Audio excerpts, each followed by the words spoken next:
monarch. Okay, you ready for this? Egg. One female wild monarch will lay 300 to 500 eggs. A captive monarch will lay more eggs. Any idea why?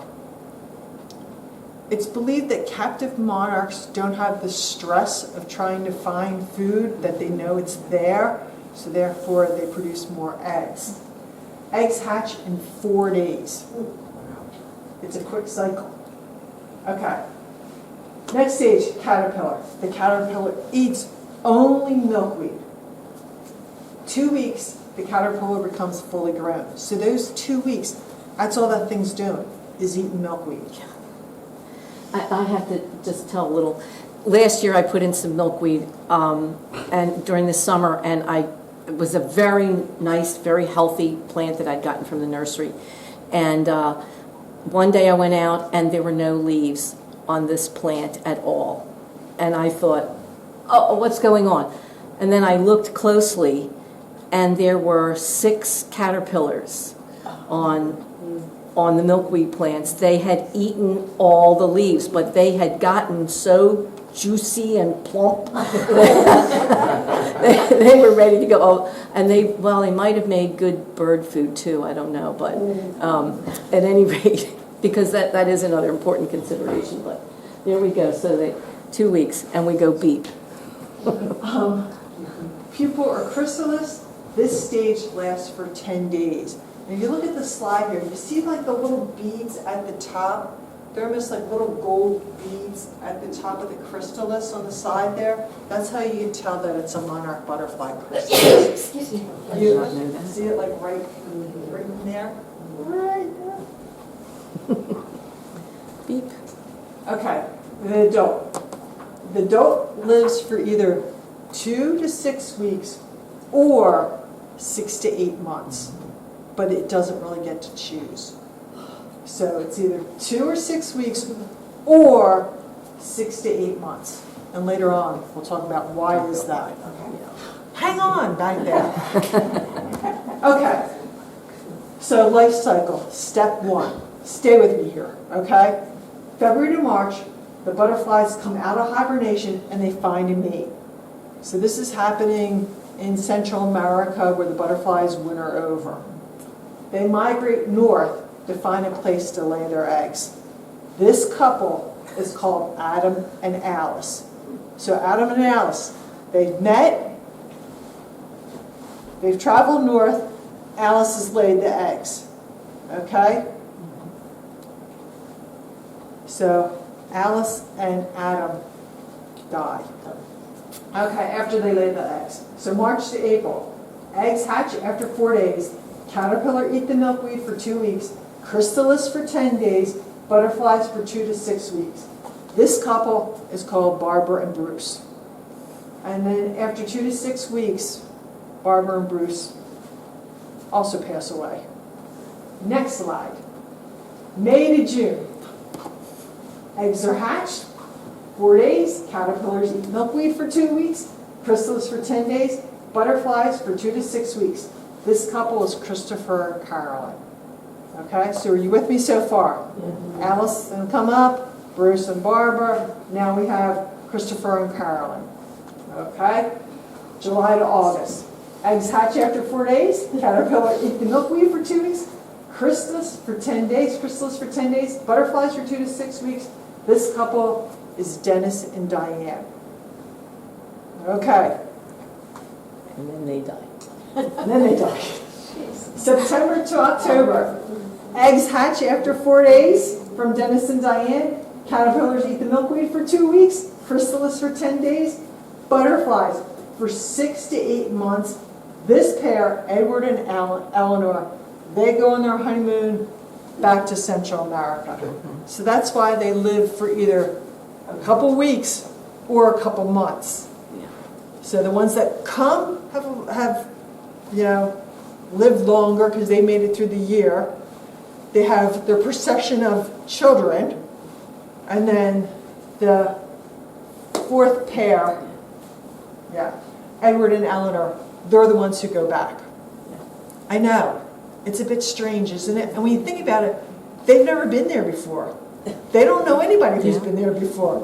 It's a whole bunch of new butterflies, and yet, instinctively, they go back to winter over. So in the fall, it's Edward and Eleanor, the fifth generation, that you're actually seeing doing the migrating back down to Mexico again. So it's not the same pair of butterflies that started in Mexico and then flew up here and then are flying back. No, it's their, great-great-grandchildren. Yes. Yes. Yeah. But I believe it is the ones that go from, like, all the way from Canada back down to Mexico. Right. Mhm. Yes, Yes, wherever they yeah, end that- up being, on the East Coast or, as far as they go, they mate, they reproduce, and then the great-great-grandkids are the ones that fly back. Yep. Okay. Tricky. Any questions? No? I answered all the questions with there's going to be a big test at the end. Okay, moving on. Okay, why do we need monarchs? Monarchs are part of the food chain. Okay, they are environmental indicators. Any idea environmental indicators? If you see monarchs, you know that the environment is decent, it's good. When you stop seeing monarchs, then you know the environment isn't good. There's nothing for them to eat, there's nothing for them to, do. If you stop seeing monarchs, it's one of the first indicators that something's going on with the environment. A few years ago, I put in my own butterfly monarch garden. And I got the way station sign in the hole, but it's a monarch way station.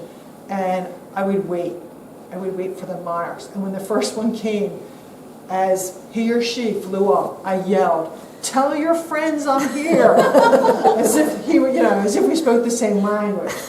But that's why it's important that we push, milkweed. We want these butterflies. It tells us that our environment is good and healthy.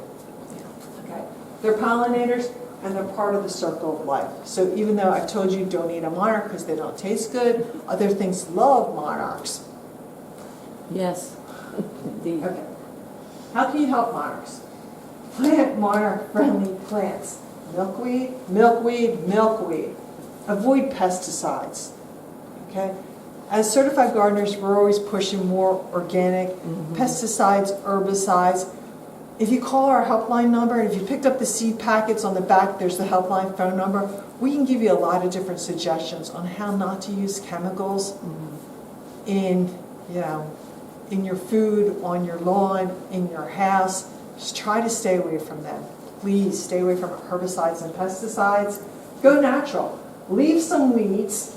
Dandelions, we all consider them weeds. Leave them alone for a little bit. And leave fall leaves. Leave the leaves too. I know we all want to be tidy, we want that beautiful lawn, but leave some leaves. And then add a puddle. Monarchs do like a puddle. They won't drink out of a bird bath. It's too deep, but they need a puddle. So if you have like a small saucer, a couple stones in it, flat ones, make them a puddle. They love puddle. They're puddle drinkers. Just sounds disgusting, but yeah, they won't drink out of a bird bath, so they need a puddle. Okay. Step 1, tips for planting a pollinator garden. Step 1, choose a sunny location that is sheltered from wind. Okay, so a back corner, someplace that's sunny. Wind disturbs them. When you think about they're flying, they only weigh a paperweight. We've all flown, right? You ever have a really bad landing? So can you imagine that as a butterfly? You've come all these miles, you're looking for your one piece of milkweed, you find it, and then there's a big breeze. So go for places that are a little sheltered from the wind. Butterflies like sanctuary spots for them to lay their eggs. They don't want to be seen by everybody. They want someplace a little bit off to the side, but with full sun in a secure location, not too windy. Step 2, have optimal soil. Soil. Better soil, better plants. Better soil, better plants.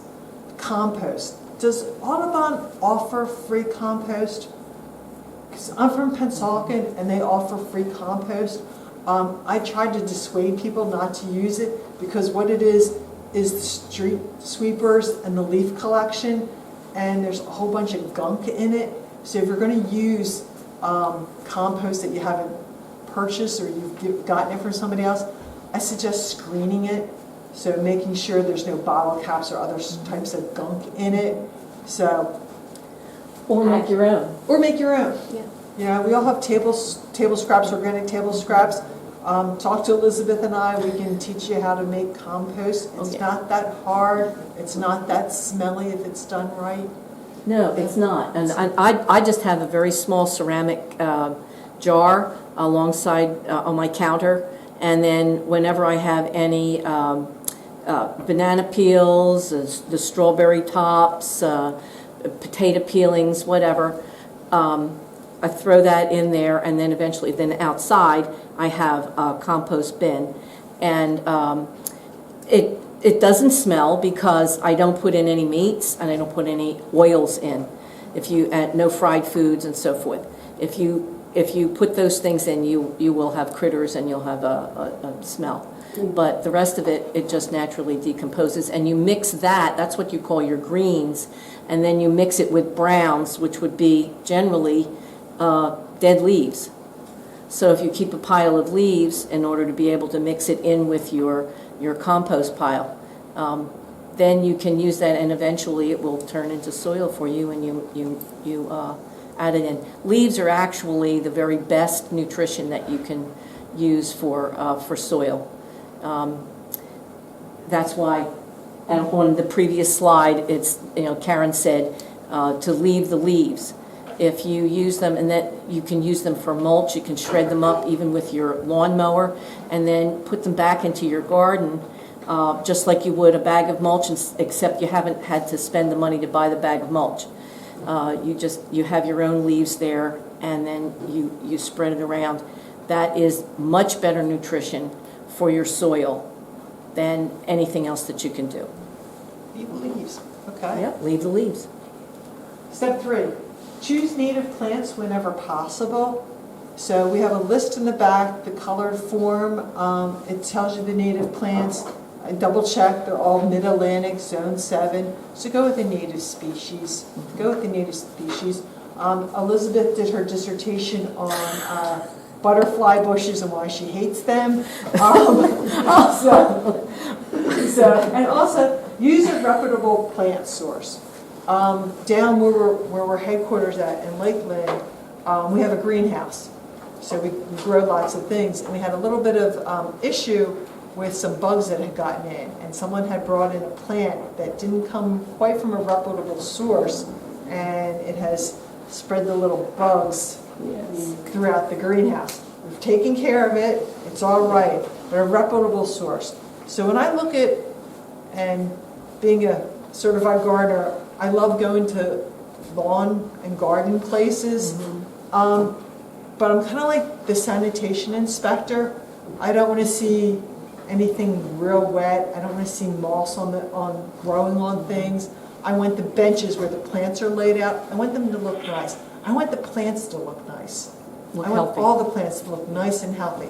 Not too wet, not too dry, not too, you can tell the difference between a nice healthy looking plant and one that isn't. I also tend to walk around farther, and I've been like, hey lady, where are you going? I'm like, oh, I'm just checking out your trash back here. So you want to see what's going on. Personally, I don't usually buy my plants at big box stores.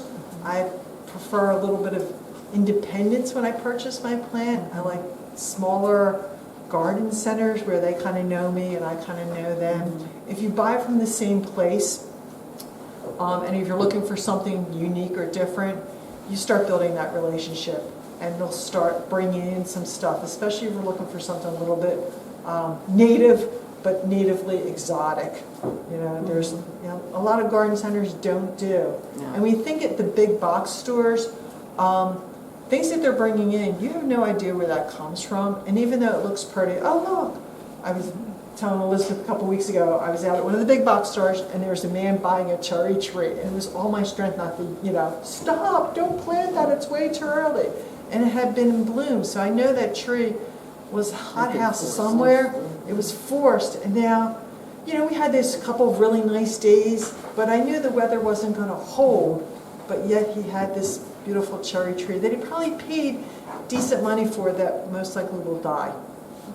So, And in a little bit, we are going to talk to you more about other places to get native plants, even online growers and other specifically native plant nurseries that would be in New Jersey and in the surrounding area. but if you look at the slide of this nursery, it's organized, it looks very clean, the plant row after row just looks in beautiful shape. Yeah. Okay, step 4 for your pollinator garden. Add some rocks. Butterflies like to hang out They at the do. beach in a nice warm sunny spot. Add a puddle for butterflies to drink. Mix water, sand, and a little soil together, and they kind of like that puddle. Okay? If you want to do it in like the bottom of a tray or something, that's fine. And then the last tip, step 5, grow organic, no pesticides, no herbicides. Relax and wait. I promise you, if you build it, they will come. I told you the story that I saw my first monarch. I yelled at it, tell your friends we're here. So it's going to take all of us, plant a little bit of milkweed, get these butterflies back here, sustain them, gives us a better ecological system. It just works out for everybody. And plus they're pollinators. So if you have a little vegetable patch and you build yourself a little butterfly garden, your vegetables will do much better. The pollinators will do that work for you.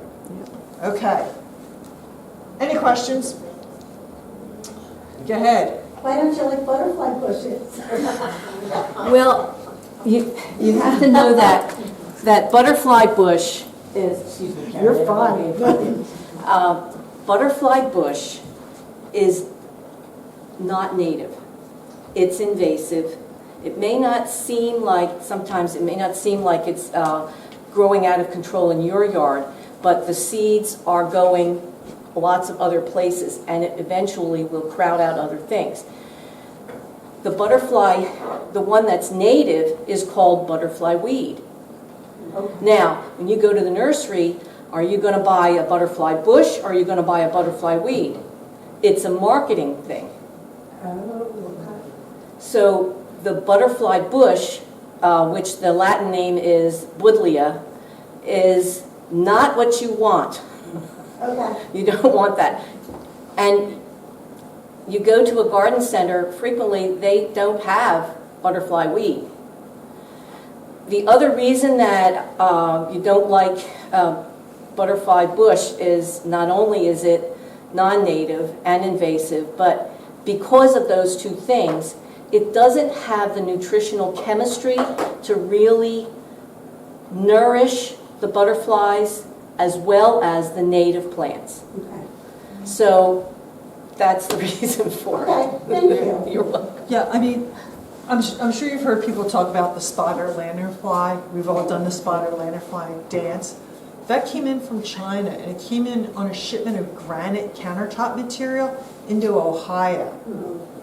That's how it got here. It was stuck between a couple slabs of, it had made its nest or whatever, and a couple slabs of granite that were imported. Once it got to Ohio, there wasn't really anything that ate it. And then when you think about Ohio, Western Pennsylvania, New Jersey, believe it or not, we're farming places. We're farming places. And you've seen it destroy some things here. I recently saw that there was an organization that had people out, like scraping them off the trees, trying to get rid of them. So when you see the spotter lanternfly, do the lanternfly dance, smush them, smush them. There's one plant that they like, it's called the Tree of Heaven. It's a weed tree. From China. Awful. They're, rip them out. You see them growing up between the cracks in like abandoned, buildings and things like that. They're just awful. But if we cut out that food supply, we'll cut out them. But it's a matter of killing them off in their life cycle. So That's yeah. the entire length of the railroad tracks. Yeah, yeah. There's also, if you're out at Cooper River, several years ago I learned to sail out at Cooper River, and I sit on the board of the yacht club out there. And they said to me, Karen, we know you're a gardener. We got this something growing here in the boat yard. Can you take a look at it? Sure. And I'm like, oh no. It's a plant. It has a really pretty heart-shaped leaf, but it's Japanese Japanese knotweed. It's a killer. Japanese It what? just, Japanese knotweed, it's called. It's really invasive. I don't know how it got here, but it's on the banks of the Cooper River. It's unfortunately one of those plants that you have to rip it out. You almost have to like, you know, I don't want to use the term, but like Agent Orange. You really have to, because I've known people that have cut it with a lawnmower, and what they've done is propagate it. They've now cut it into little pieces and spread it out. Now it's like, woohoo, it's the party's on. So it's really tough to get rid of it. I don't know how, but if you're coming across Cuthbert on Cooper River, it's on both sides, and it's coming down the river. It's Japanese knotweed. As I said, it's got a pretty leaf, and it looks, but it's incredibly invasive. it is, and it gets very dense, and in terms of wildlife being able to be supported in it, no, it's not a good habitat for them at all. No. Okay, and then I think the so- rest are public service announcements. Yeah. Camden County, blah, blah, blah, blah, blah. Camden County, there you go. Okay, so Okay. landscape design resources. Yep. A couple of these, well, all of them are really good. We wouldn't talk about them. So Elizabeth brought some great books to take a look at. But the most important thing is really to plant milkweed. You don't need a huge space to plant some milkweed. Just get it out there. If milkweed's really not your thing, there's a whole list. I mean, black-eyed Susans are really pretty. They're looks like a daisy, but it's got the black center in it. There's some other things, but the milkweed is so important because, as we talked about, it's the life cycle. It's the only thing that they'll lay their eggs on. It's the only thing the caterpillars will eat.